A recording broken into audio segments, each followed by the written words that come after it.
नमस्कार, आप सबका स्वागत है जनप्रहरी की पाठशाला में। जैसा कि आपको पता है कि इस कड़ी में हम विद्यार्थियों की समस्याओं पर बात करते हैं और उनकी समस्याओं को सुलझाने का प्रयास करते हैं। जी हाँ, उसी कड़ी में कल पूरे देश में 77वां स्वतंत्रता दिवस मनाया गया और आप देख रहे हैं कि यहाँ कुछ विद्यार्थी हैं, इनके मन में कुछ शंका, संदेह और प्रश्न है।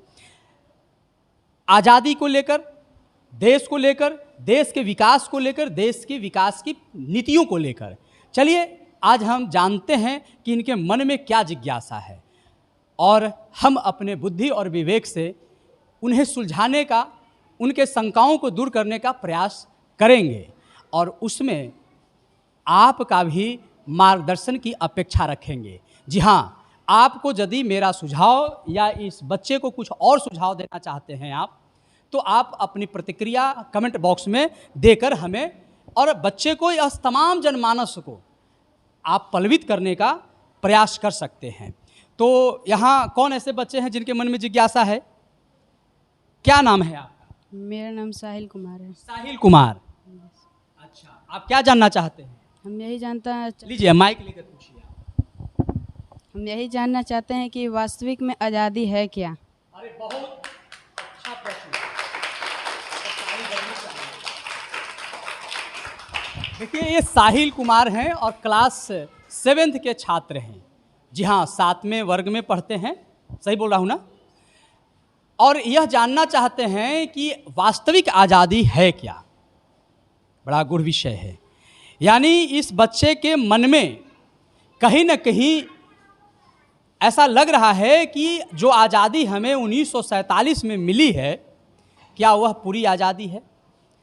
तो मैं इस बात को और सौर्य के साहिल के प्रश्न का उत्तर एक छोटी सी लघु कथा से देना चाहूँगा। एक राजा थे, उन्होंने एक तोता को सोने के पिंजरा में रखा था और वह तोता दिन प्रतिदिन बीमार पड़ता जा रहा था, कमज़ोर होता जा रहा था। राजा को उसकी चिंता हो रही थी। राजा मंत्री को बुलाते हैं, कहते हैं कि अरे ये जो है तोता दिन पर दिन कमज़ोर हो रहा है, क्या वजह है? मंत्री को भी सूझबूझ नहीं होता है।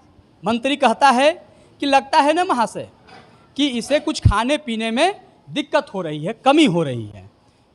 राजा ने हलवाई बुलाते हैं और 56 प्रकार के व्यंजन बनवाकर तोता के सामने परोसा जाता है, लेकिन तोता कुछ खाता पीता नहीं है और मौन ही साधे रहता है। फिर मनोवैज्ञानिकों को बुलाया जाता है। मनोवैज्ञानिक कहते हैं कि हुजूर आप जंगल में चलिए और इस सोने के पिंजरा को भी लेकर चलिए जिसमें वह तोता कैद था। वहाँ जाने के बाद मनोवैज्ञानिक कहते हैं कि इसे खोल दिया जाए, इसे खोल दिया जाए पिंजरे को। जैसे ही सोने के पिंजरे को खोल दिया जाता है, तोता फुर से उड़कर एक सूखी डाली पर जाकर बैठ जाता है, बैठ जाते हैं वहाँ और बड़ा प्रसन्न मुद्रा में होकर वह गाने लगती है। राजा समझ जाते हैं, राजा को समझ में आ जाता है कि गुलामी में रहना, चाहे किसी भी प्रकार की सुख सुविधा दे दिया जाए, वह कहीं से भी स्वास्थ्यप्रद नहीं होता है। आपने वास्तविक आज़ादी की बात कही, तो 1947 में हमारे पुरखों ने लगभग 200 वर्षों के संघर्ष के बाद हम लोगों को आज़ादी गिफ्ट में दिया। लेकिन हम सिर्फ राजनीतिक आज़ादी हमें मिल गई, ब्रिटिश शासकों से आज़ादी मिल गई, लेकिन अभी भी स्वतंत्रता होनी चाहिए। और स्वतंत्रता और स्वच्छंदता का जो तात्पर्य है वह है, इसको ऐसे समझिए कि एक व्यक्ति रास्ते पर जा रहा था और हाथ में डंडा लेकर घुमा रहा था। दूसरे व्यक्ति को दूसरा व्यक्ति भी उसी रास्ते से जा रहा था। डंडा जो घुमा रहा था व्यक्ति, उस डंडे से दूसरे व्यक्ति को के नाक पर चोट लग जाती है। अब बताइए, एक व्यक्ति की तो स्वतंत्रता है, वह डंडा घुमा रहा था अपनी स्वतंत्रता में, लेकिन उसकी स्वतंत्रता दूसरे को क्या पहुंचा दी? कष्ट। दूसरे की स्वतंत्रता को हनन किया है। तो आजादी का मतलब है कि आप स्वच्छंद हो, लेकिन you have no right to violent the independence, the freedom of others. आपको कभी भी यह अधिकार नहीं है कि आप दूसरे की आज़ादी को, दूसरे की स्वतंत्रता का हनन करें। आज़ादी का तात्पर्य कतई नहीं है आप आज़ाद हैं, लेकिन आज़ादी का अर्थ, आज़ादी का तात्पर्य कतई नहीं है कि आप दूसरे को, दूसरे की आज़ादी पर गुलामी का अंकुश लगाएं। तो अभी हम शैक्षणिक रूप से भी बहुत ग्रसित हैं। हमारे देश में बहुत सारी मौलिक समस्याएं हैं, गरीबी, बेरोजगारी। तो एक सबसे बड़ी अशिक्षा की जो गुलामी है, यानी हम अभी लिटरेसी की तरफ बढ़ रहे हैं, अभी पूर्ण आज़ादी नहीं मिला है, अभी भी हम लोग संघर्ष कर रहे हैं। We are struggling for education. और एजुकेशन जब तक हमारे अंदर नहीं आएगा, तब तक हम बौद्धिक रूप से, सामाजिक रूप से और वैचारिक रूप से हमें आज़ादी नहीं मिलेगी।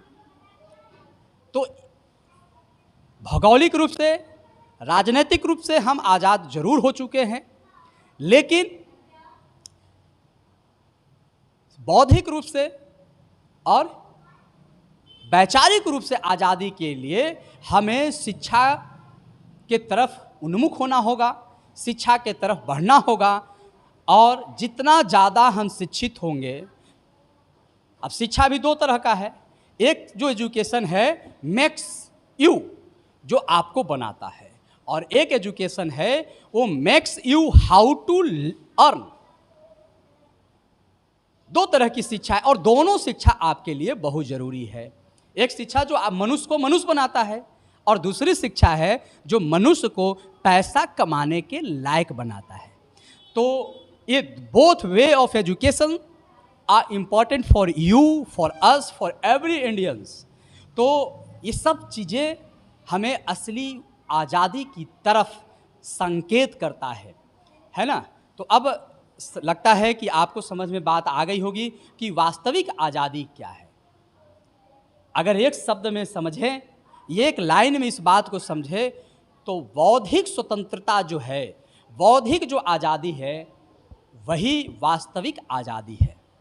अगर किसी विचार के यदि हम अधीन हैं तो हम गुलाम हैं, यदि हम किसी रूढ़िवादिता के अधीन हैं तो हम गुलाम हैं, यदि हम किसी कुंठा के अधीन हैं तो हम गुलाम हैं, यदि हम किसी छुआछूत जैसी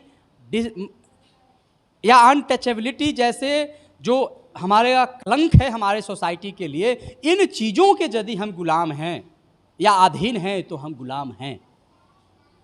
यदि हम किसी अंधविश्वास के अधीन हैं तो हम गुलाम हैं। और इन सब के ऊपर आपका स्वामित्व बने, आपका स्वामित्व स्थापित हो, इसके लिए आपको बौद्धिक रूप से स्वतंत्र होना होगा। और बौद्धिक रूप से स्वतंत्र तभी होइएगा जब आप खूब पढ़िएगा। ठेठ भाषा में समझिए, आप छोटे छोटे बच्चे हैं, आपको खूब पढ़ने की ज़रूरत है, किताब खूब पढ़ने की ज़रूरत है, अच्छे अच्छे लेखकों की किताब पढ़ने की ज़रूरत है, इतिहास को समझने की ज़रूरत है, हमारे देश की भौगोलिक स्थितियों को समझने की ज़रूरत है। और हमेशा दोनों तरह के पढ़ाई पर आपको सामान्य रूप से, समानांतर रूप से आपको कठिन परिश्रम करने की ज़रूरत है।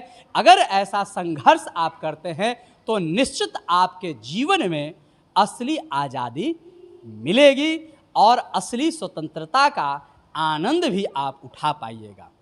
इन्हीं शब्दों के साथ मैं हूं अभिषेक कौशिक और आप देख रहे थे जनप्रहरी मीडिया।